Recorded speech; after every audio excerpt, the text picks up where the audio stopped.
पंजाब के प्रभारी हरीश रावत इस समय हमारे साथ मौजूद हैं। रावत साहब, हरियाणा और पंजाब दोनों ऐसे राज्य हैं जहां पर जो भी प्रभारी आया है उसके लिए इन दोनों राज्यों को संभालना कहीं ना कहीं किसी ना किसी रूप में टेढ़ी खीर साबित हुई है। फिलहाल आप कांग्रेस पार्टी के मेरे ख्याल से बहुत ही वरिष्ठ नेताओं में से है और मुझे लगता है कि आपका आदर सम्मान दोनों ही राज्यों में, क्योंकि उत्तराखंड भी हरियाणा और पंजाब से दोनों ही राज्यों से लगता है, तो आपका सम्मान बहुत ज्यादा है यहां पर। और पिछले कई दिनों में जो प्रयास आपने किए हैं वो हमारे सामने है। क्या आपको लगता है कि आप पंजाब की इस सियासती महाभारत को संभाल पाएंगे? देखिए, मैं हिमालय और उत्तराखंड का बेटा हूं। हिमालय चुनौतियों को ही झेलता है और उत्तराखंड का इस देवभूमि के साथ गुरुओं का बनाया हुआ गहरा नाता है। नानकमत्ता, रीठा साहब, हेमकुंड साहब। तो मेरे लिए देवभूमि से गुरुभूमि में प्रणाम करना, काम करना गुरुओं के आशीर्वाद का एक्सटेंशन है। तो मैं समझता हूं कि यहाँ के सारे कांग्रेस जन जो है और हमारे सहयोगी इस महत्व को समझेंगे और मुझे पूरा सहयोग देंगे और अभी तक मुझे पूरा सहयोग मिला है। हम आज से 2-3 दिन पहले भी आपके इंटरव्यू के लिए यहाँ पर आए थे, लेकिन आपके पास बहुत बड़ी भीड़ थी। यहाँ पर तमाम पंजाब के मिनिस्टर्स, पार्टी के पदाधिकारी आपसे मिलने आए हुए थे। तो मुझे लग रहा है कि मेरे ख्याल से ये 4-5 दिन में आप सभी लोगों से अब तक मिल जरूर लिए होंगे। मैं सबसे मिल लिया हूँ, सबसे बात हो गई है और सबसे बहुत चंगी गल हुई है और सबने एक बात कही है कि 2022 की लड़ाई में हम आपके साथ खड़े हैं और इस समय किसानों की लड़ाई में हम कोई राजनीति नहीं देख रहे हैं और इंटरनल राजनीति से छोड़ लीजिए, हम एक्सटर्नल राजनीति भी नहीं देख रहे हैं। ये किसानों की लड़ाई है, पंजाब दी जीवन दी लड़ाई है, ये हमारी किसानों दी जीवन दी लड़ाई है। इसमें जो है हम सब एकजुट होकर के सहयोग देंगे, आपकी मदद करेंगे। देखिए सर, मैं लड़ाई पर बाद में आऊंगा, पहले प्रोग्रेसिव बात करते हैं, क्योंकि पंजाब की सियासत की जब बात करेंगे तो यहाँ लड़ाई शब्द बहुत ज्यादा इस्तेमाल होता है, चाहे इंटरनल हो चाहे एक्सटर्नल हो। तो ये जो राहुल गांधी की यात्रा रही, जिसमें आप भी ट्रैक्टर पर बैठे हुए नजर आए साथ में, इस यात्रा का क्या संदेश निकल कर गया है और इस यात्रा का पंजाब से छोड़कर देश भर की सियासत में आप क्या असर देखते हैं?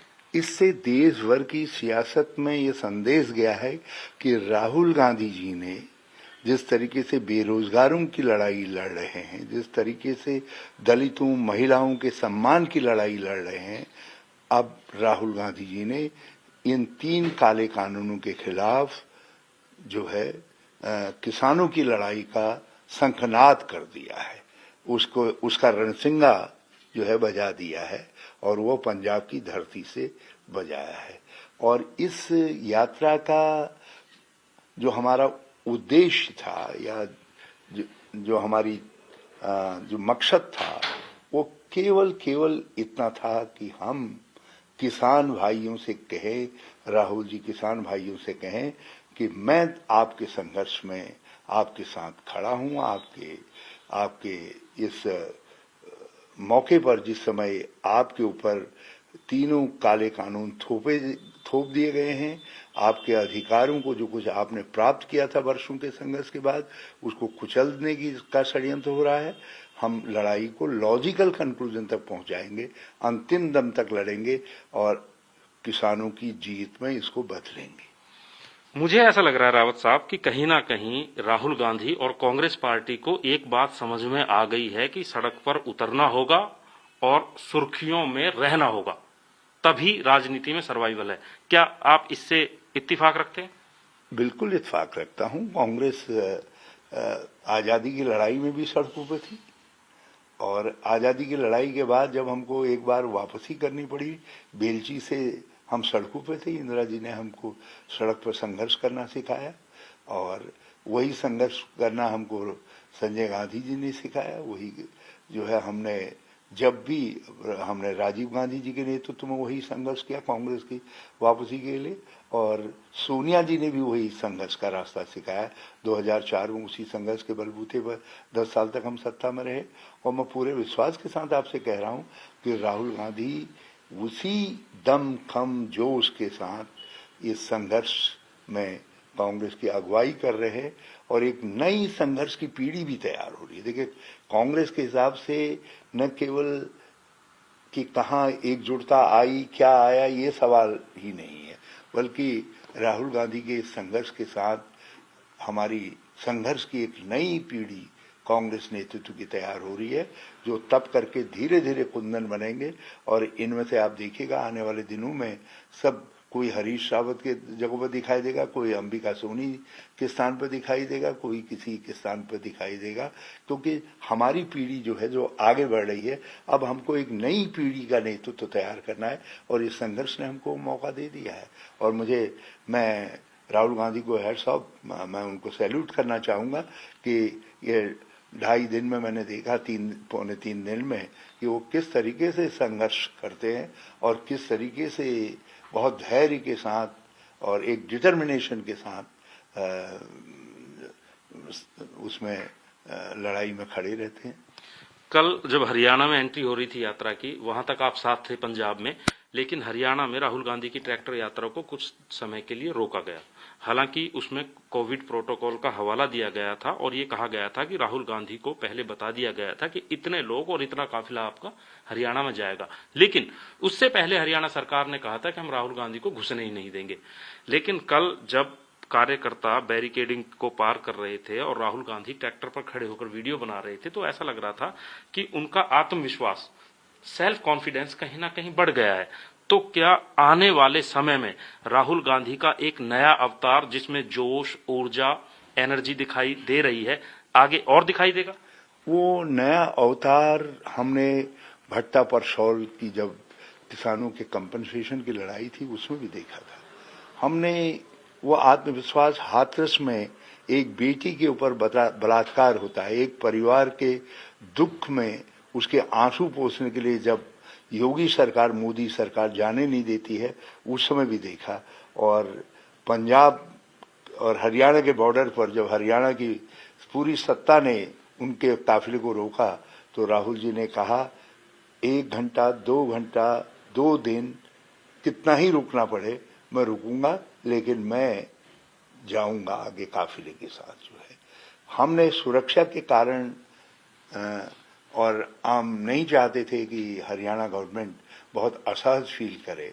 हमारे साथ 2-2.5 हजार ट्रैक्टर्स का काफिला था, हमने उसको रोका। हमने कहा भाई आप इतने तो जाने दो जिससे आपको हैंडल करने में कोई दिक्कत ना हो, बाकी हरियाणा के साथी होंगे।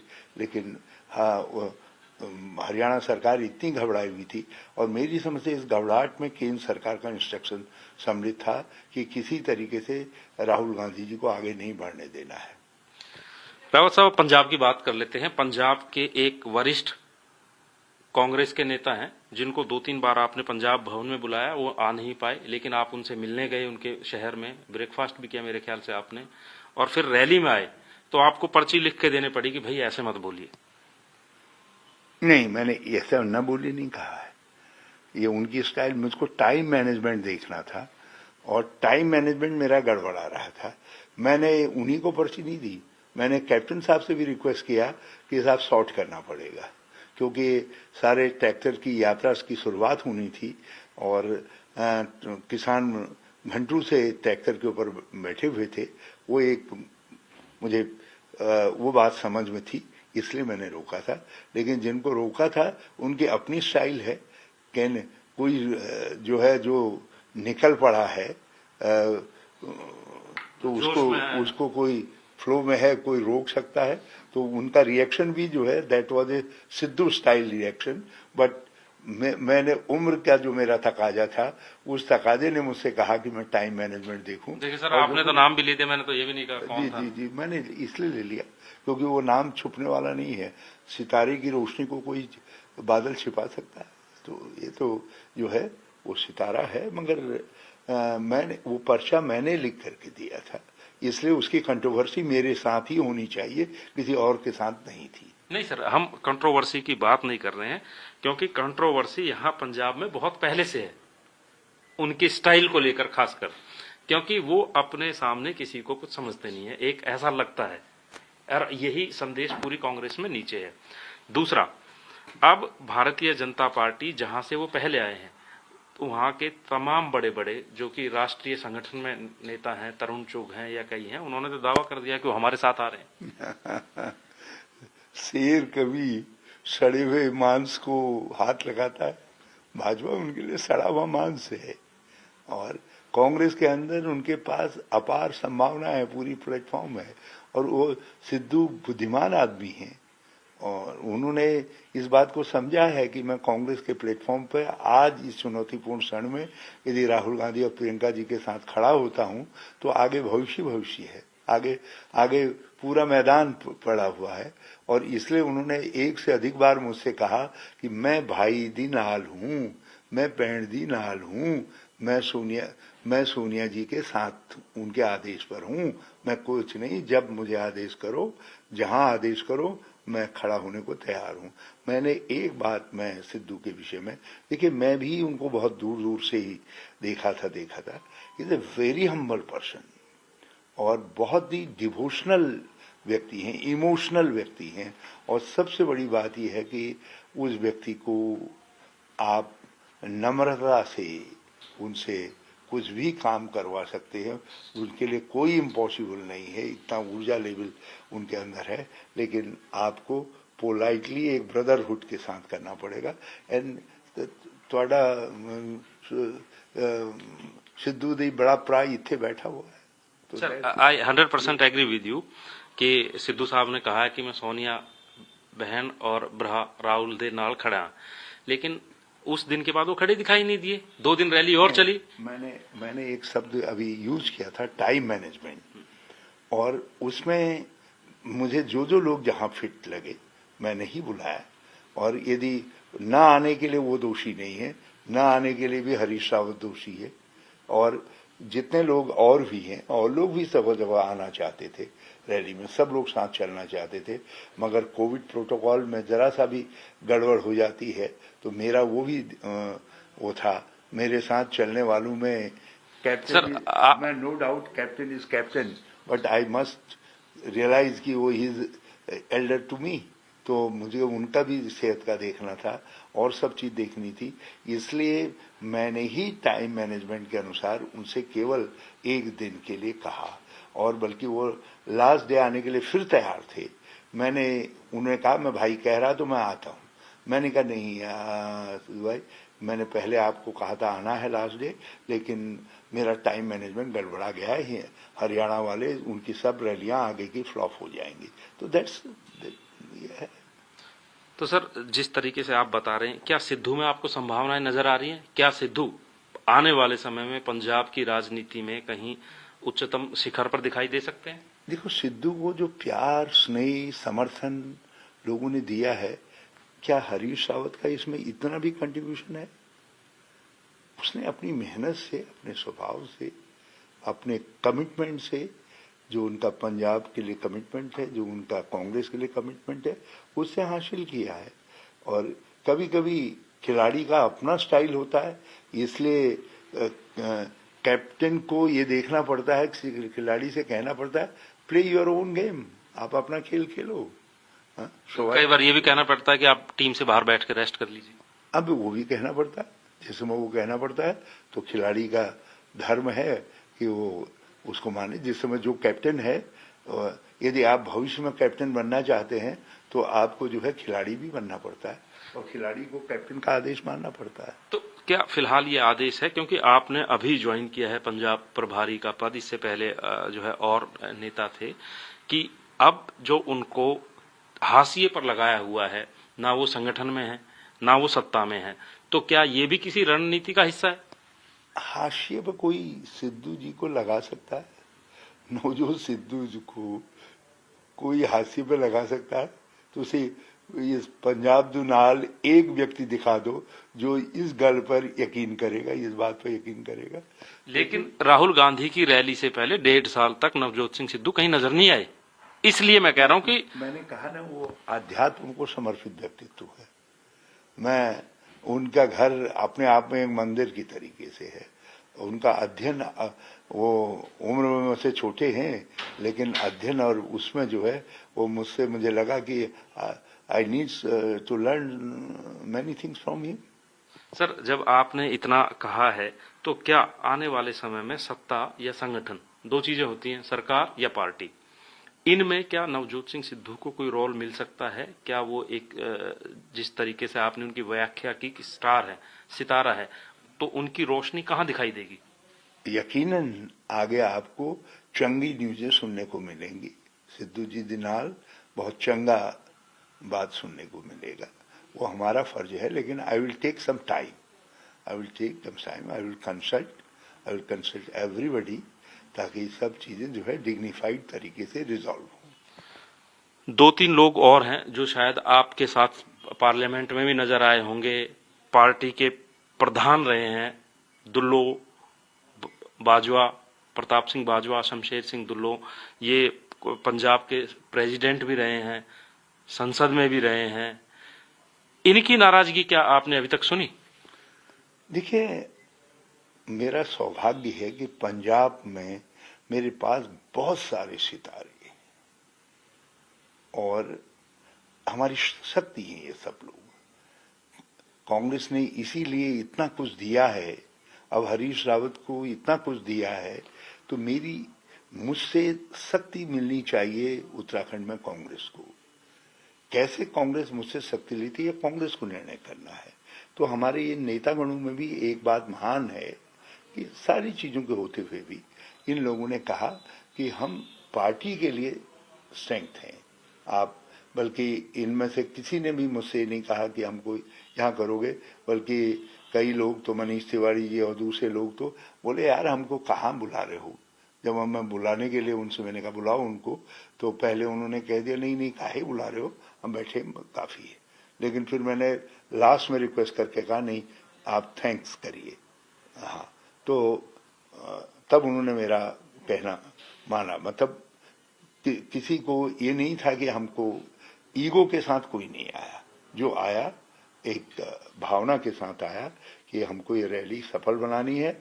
और पंजाब के नेताओं के मैं सबका इस बात के लिए बहुत आभार व्यक्त करना चाहूंगा कि इन्होंने रैली के दौरान अपने व्यवहार से, अपनी मेहनत से जहां रैली को बहुत सफल बनाया, यात्रा को बहुत सफल बनाया, वहां पर जो है अपनी नेचुरल जो इंस्टिंक्ट है उसको कंट्रोल में रखा और ये जाहिर किया कि किसान के वास्ते पंजाब दी किसान पूरी कांग्रेस एक है। सर, अब रावत साहब, आप ये मत कहना कि शमशेर सिंह दुल्लो और बाजवा को भी टाइम मैनेजमेंट के तहत आपने बुलाया नहीं था रैली में। पहले मैंने नहीं बुलाया था, मैंने लास्ट ही में बुलाया उनको। तो लास्ट में आए वो? हाँ आए, प्रताप सिंह बाजवा जी आए और बहुत अच्छा बोले और सबसे यूनिटी का संदेश दिया प्रताप सिंह बाजवा ने। प्रताप सिंह बाजवा ने कल कांग्रेस के अंदर अपने कद को जो है 1 फुट ऊंचा कर दिया। जहां पे है वो हमारा बनाया कद नहीं है, उनकी मेहनत परिश्रम का बनाया हुआ कद है। एक उनके साथ पूरे फैमिली का पूरा उनका अपना इतिहास है, लेकिन कल एक उसमें यूनिटी का संदेश देकर के उसने बढ़ाया। और दूल्हों ने मेरे दिल में अपने लिए बड़ी रेस्पेक्ट पैदा की। उस बेचारे ने जब उसको हॉस्पिटलाइज होना पड़ा तो तब भी मैसेज ये किया कि मैं नहीं आ पा रहा हूं, जो है मैं कभी दूसरी बार मुझे तकलीफ होगी। रावत साहब, जिस तरीके से हमने आपसे बात की और जिस तरीके से आप चीजों को संभाल रहे हैं, बता रहे हैं, मेरे को लग रहा है कि फिर एक जल्दी एक तस्वीर ऐसी देखने को मिल जाएगी जिसमें एक फ्रेम में कैप्टन अमरिंदर सिंह, नवजोत सिद्धू, प्रताप बाजवा, दुल्लो और जितने भी डिसिडेंट्स हैं या नाराज हैं वो एक फ्रेम में दिखाई दे सकते हैं जल्द। देखिए, एक बात आप समझ करके चलिए कि ये है एक फ्रेम में सब। वो फ्रेम है Sonia Gandhi frame, Rahul Gandhi frame, Congress frame, उसमें सब एक है। मगर हम डेमोक्रेटिक पार्टी हैं, हमारे अंदर विचारों की भिन्नता कभी कभी रहती है। यदि कोई हम भाजपा की तरीके से रेजिमेंटेड पार्टी नहीं है, what Nagpur decides that is the last word. तो हमारे वहाँ लोग अपनी अपनी बातें कहते हैं, टिल लास्ट आदमी अपनी बात को रखता है, और जब उसके बाद पार्टी लीडर फाइनली कहते हैं तो पार्टी लीडर के पीछे सब खड़े हो जाते हैं। तो यही स्वभाव हमारा, हमको 135 साल में भी जवान बनाए रखा हुआ है, तो हमको ऐसा ही रहने दीजिए, ऐसा ही रहने दीजिए। मैं ये कहना शुरू करूं कि now everybody will speak in one voice, that is not the democracy. तो उत्तराखंड के पूर्व मुख्यमंत्री, पूर्व कैबिनेट मंत्री और पंजाब के नए प्रभारी हरीश रावत हमारे साथ मौजूद हैं, और जिस तरीके से वो दावा कर रहे हैं, साथ ही साथ वादा भी कर रहे हैं कि जितने भी डिसीडेंट्स हैं उनको एक फ्रेम के अंदर तस्वीर में जल्दी लाकर खड़ा कर दूंगा। इसके साथ ही प्रताप बाजवा, नवजोत सिंह सिद्धू, चाहे शमशेर दुल्लो या और भी कोई ऐसा है जो फिलहाल कांग्रेस में सत्ता या संगठन से नाराज है, उनको उनकी जगह पर पहुंचाया जाएगा, एक फ्रेम में लाया जाएगा। ऐसा दावा और वादा रावत साहब जरूर कर रहे हैं, लेकिन ये आने वाला वक्त ही बताएगा कि क्या जो रावत साहब ने कहा है वो ऐसा हकीकत में देखने को मिलेगा। सत्येंद्र चौहान, चंडीगढ़।